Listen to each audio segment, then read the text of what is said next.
Sairam students, I welcome all of you once again to the third part of lesson number 9, motion and the types of the motion. So let's recall once again whatever we have done in the last lecture.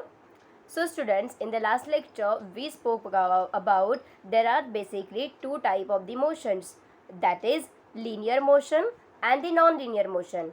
Again we have classified the linear motion into the two types, that is the uniform linear motion and the second one is the non-uniform linear motion.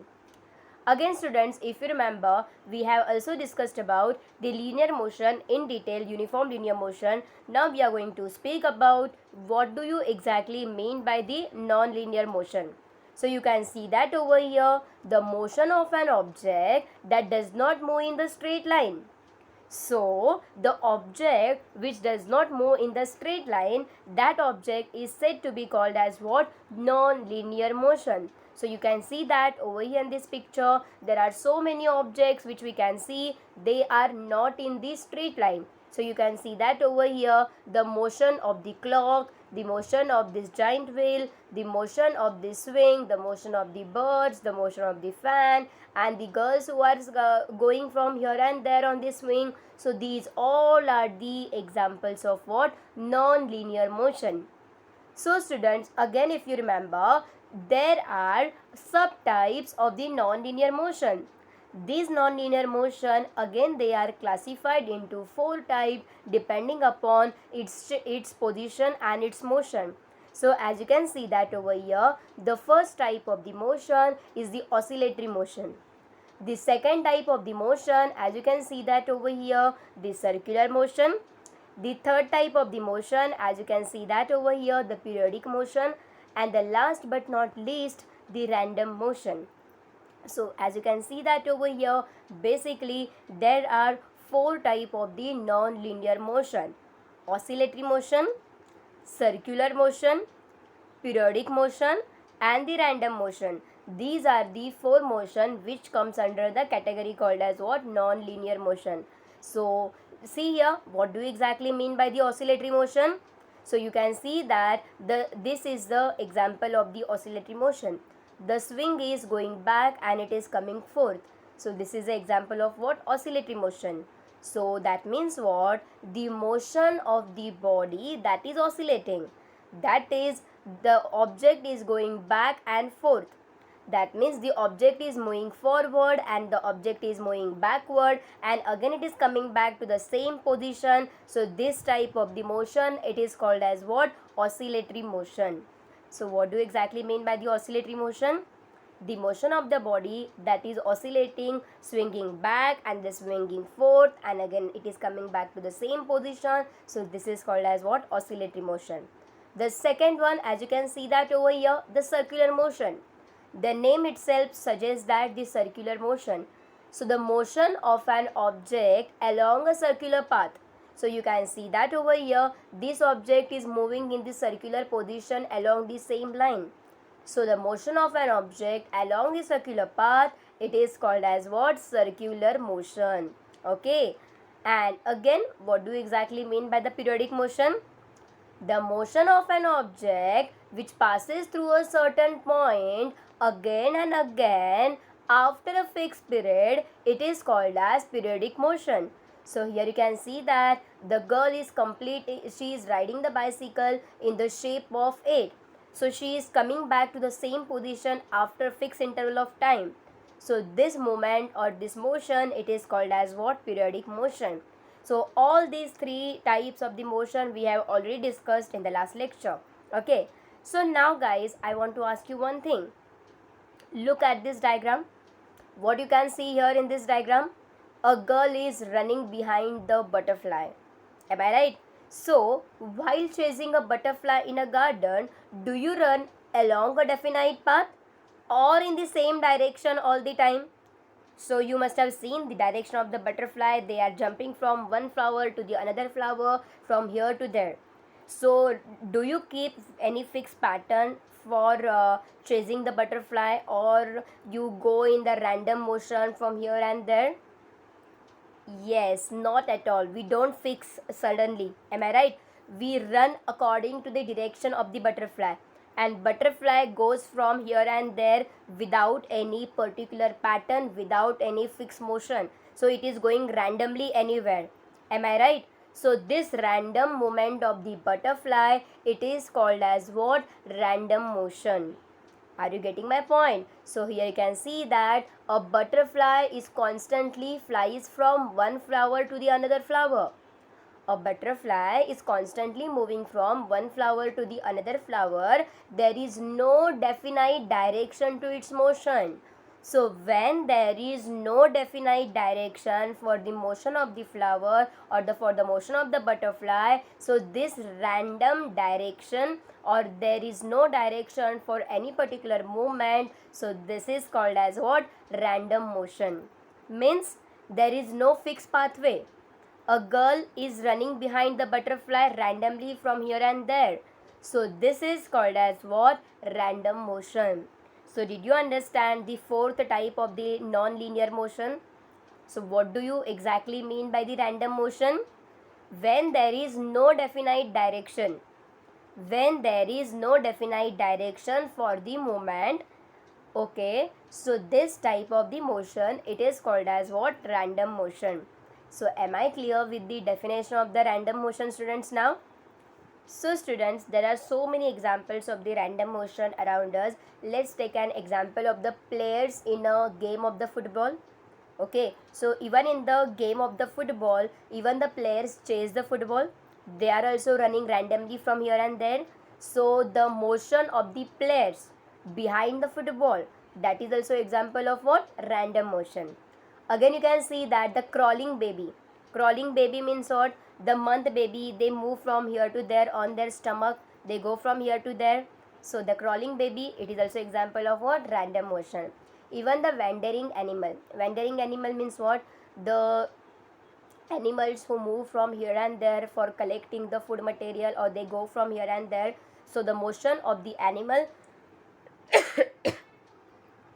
that also comes under the category of what? Random motion. Understood?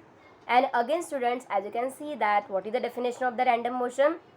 The motion that changes its shape and direction continuously, this is called as what? Random motion.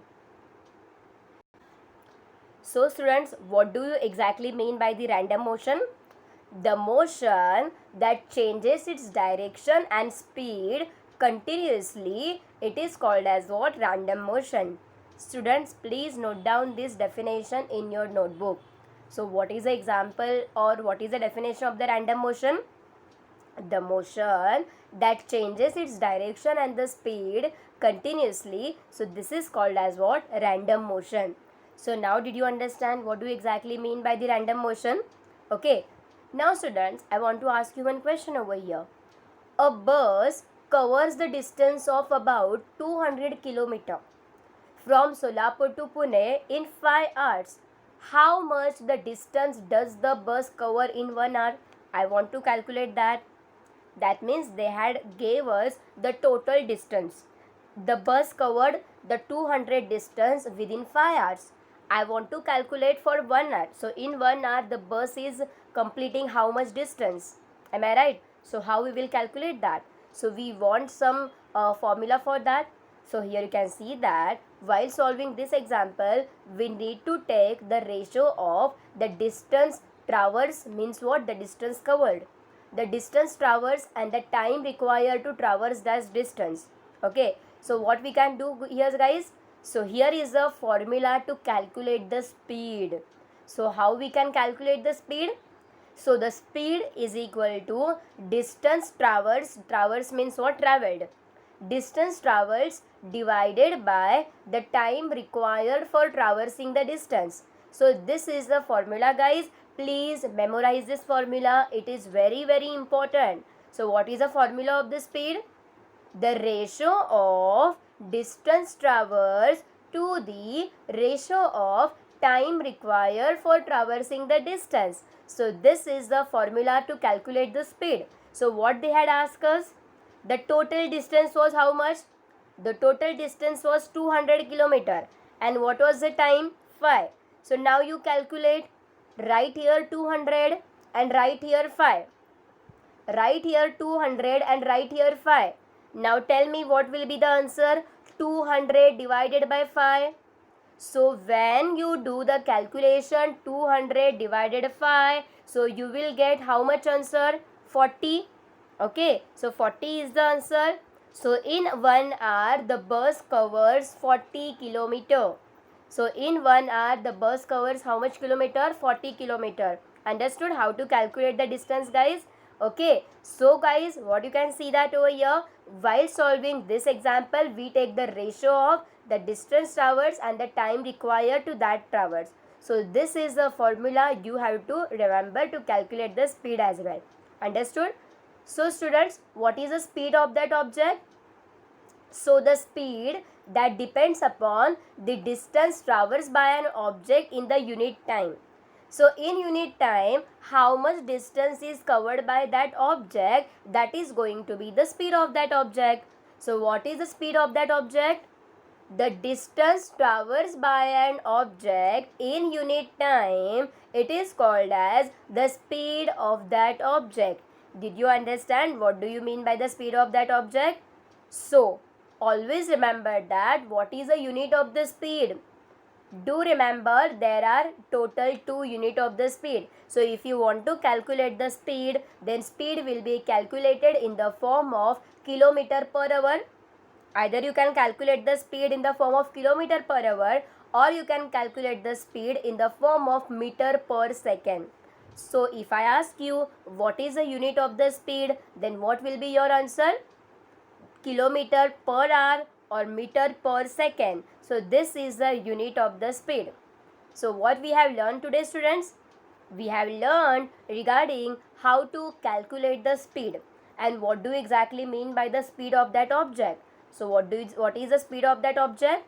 The distance traversed by an object in unit time, it is called as the speed of that object. And what is the formula of the speed? The distance traversed divided by the time required for traversing the distance. And what is the unit of the speed? Kilometer per hour or the meter per second. Understood? So students, always remember that a moving object may not have only one type of the motion. A moving object may have the different type of the motion which we have studied till now. Okay. So students, here we have completed this lesson, that is a motion and its type. So students, let's recall once again whatever we have learnt in this chapter. So in this chapter, students, we have learned that the objects in motion are those that are change their position continuously. If the object is placed at one place, then it is not said to be in the motion. So if the object is changing its place continuously, then we can say that the object is moving. Okay. The various type of the motions are, there are so many types of the motion, that is linear motion, and again there is a non-linear motion. In non-linear motion also there are 2 types, that is uniform non-linear motion and non-uniform linear motion. And again you can see that under non-uniform linear motion there comes the category called as oscillatory motion, circular motion, periodic motion, and the random motion.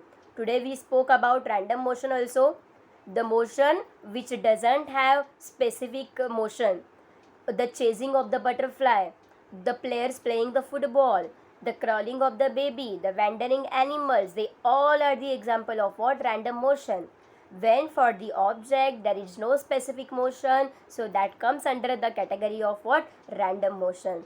And what else we have learned today? We have learned that the distance traveled by an object in the unit time, it is called as what? Speed. And the time required to traverse a certain distance depends upon the speed of that object. Okay. So I hope so students, the topic is very easy, and whatever the types of the motion we have learned in this chapter, they are easy to understand as well. Am I right? So students, once again go through the video and try to understand the types of the object and try to note down all the definition in your notebook for your easy understanding. Okay, so here we completed the lesson motion and the types of the motion. Bye bye, take care.